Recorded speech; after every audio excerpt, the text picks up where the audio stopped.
ሰላም ውድ ተመልካቾቻችን፣ ዛሬ በዚህ ሲሪየስ ቪዲዮ ቤዚክ የሆኑትን የኢንጂነሪንግ ድሮይንግ ኮንሴፕቶችን የምናይ ይሆናል። በዚህ ፓርት 1 ቪዲዮ ኢንጂነሪንግ ድሮይንግ ምን እንደሆነና ለድሮይንግ የሚያስፈልጉንን ቤዚክ ኢንስትሩመንቶችን እንመለከታለን። ይህን ቻፕተር 1 በ3 ክፍሎች የምናየው ሲሆን በቀጣይ ፓርት 2 ስለ ድሮይንግ መስመሮች፣ በፓርት 3 ደግሞ ስለ ድሮይንግ ስታንዳርድ እና ሲምፕል የሆኑትን ማቴሪያል ሪፕሬዘንቴሽን የምናይ ስለሚሆን ቻናሉን ላይክ እና ሰብስክራይብ ማድረጋችሁ እንዳትረሱ።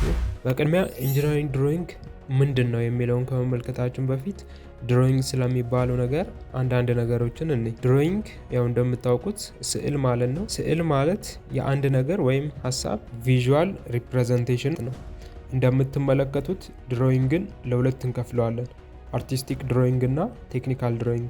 አርቲስቲክ ስንል በሙዚየም ውስጥ ወይም በአርት ጋለሪዎች የምናያቸውና የሰዓሊውን ስሜትና አስተሳሰብ ወይም ሀሳብ የሚያንጸባርቁ የጥበብ ስራዎች ናቸው። በተጨማሪም እንደነዚህ አይነት ስራዎች ሰብጀክቲቭ ናቸው፣ ማለትም ተመልካቹ ለጥበብ ስራው የፈለገውን የራሱን የሆነ ትርጉም መስጠት ይችላል። ኮመን የሆነ ትርጓሜ የላቸውም።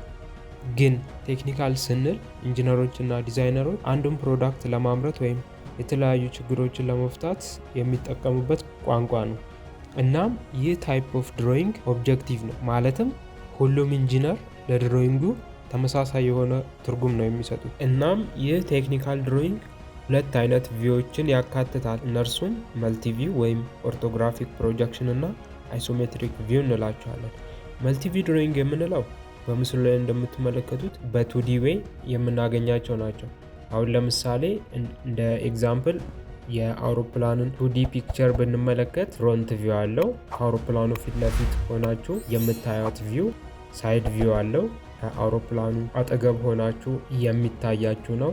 ሌላኛው ደግሞ ቶፕ ቪው፣ ከላይ ሆናችሁ አውሮፕላኑን ወደ ታች ስትመለከቱት።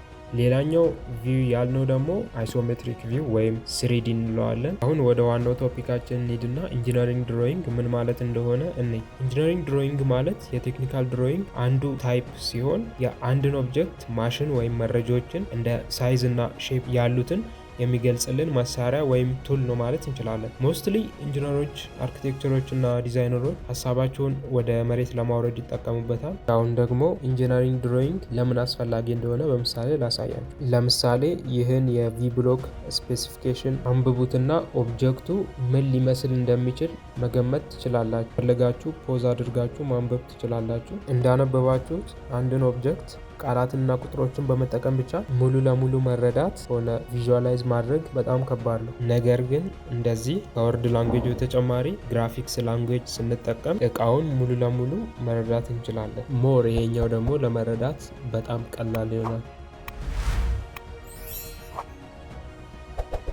ስለዚህ ኢንጂነሪንግ ድሮይንግ ከሁለት ነገሮች የተዋቀረ ነው ማለት ነው። እነዚህም ግራፊክስ ላንጉዌጅ እና ወርድ ላንጉዌጅ ናቸው። እነዚህ ኤሌመንትስ ኦፍ ድሮይንግ ናቸው። ግራፊክስ ላንጉዌጅ ቅርጹን የሚነግረን ሲሆን ወርድ ላንጉዌጅ ደግሞ ሳይዝ፣ ሎኬሽን እና አንዳንድ ስፔሲፊኬሽኖችን ይነግረናል። ድሮይንግ በሶስት መንገዶች መሳል እንችላለን። የመጀመሪያው ፍሪ ሃንድ ስኬቺንግ ነው። ጀስት እጃችንን ወረቀትና እርሳስን ብቻ በመጠቀም የምንስለው አሳሳል ነው። ሞስትሊ አይዲያ ክሬት እያደረግን የምንስለው ነው።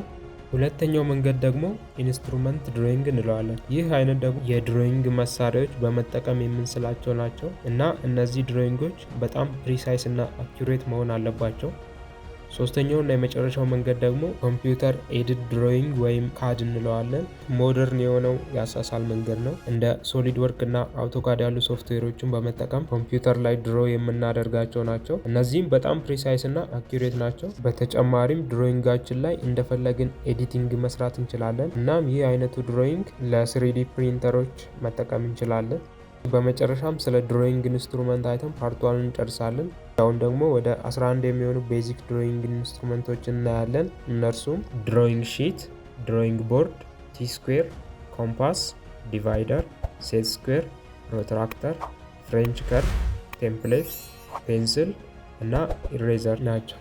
በመጀመሪያ ላይ የምናገኘው ድሮይንግ ሺት ወይም ልሙጥ ወረቀት የምንለው ነው። ይህ እንደምንጠቀምበት አገልግሎት የራሱ የሆነ የተለያየ ሳይዝ አለው። ከኤኖት እስከ ኤ5 ሳይዛቸውንና አፕሊኬሽናቸውን ከቴብል ላይ ማግኘት ትችላላቸው። ወረቀታችንን አስደግፈን የምሰራበት ደግሞ ስሙዝ ሰርፌስ ያለው ድሮይንግ ቦርድ ያስፈልገናል። በምስሉ ላይ እንደምትመለከቱት በቴብል መልክ ወይም በፖርቴብል መልክ ልናገኛቸው እንችላለን። በቀጣይ ደግሞ ስትሬት የሆነ ቨርቲካል ላይን እና ሆሪዞንታል ላይን ለመስራት ቲ ስኩዌር ያስፈልገናል። በምስሉ ላይ እንደምትመለከቱት ቲ ቅርጽ ያለው ማስመሪያ ነው።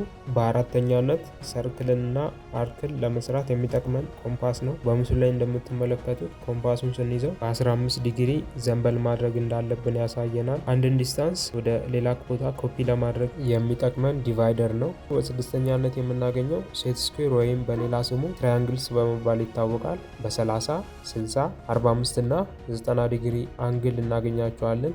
ይህ የምትመለከቱት ደግሞ ፕሮትራክተር ይባላል። ሁላችሁም እንደምታውቁት አንግል ሜዥር እና ማርክ ለማድረግ ይጠቅመናል። ይህ ኢንስትሩመንት ደግሞ ለአብዛኞቻችሁ አዲስ ሊሆን ይችላል። ፍሬንች ከርቭ ይባላል። በኮምፓስ ልንሰራቸው የማንችላቸውን ከርቮች ይህን ቱል በመጠቀም በቀላሉ መስራት እንችላለን። ትክክለኛ የሆነውን አጠቃቀሙ በስዕሉ ላይ መመልከት ትችላላችሁ።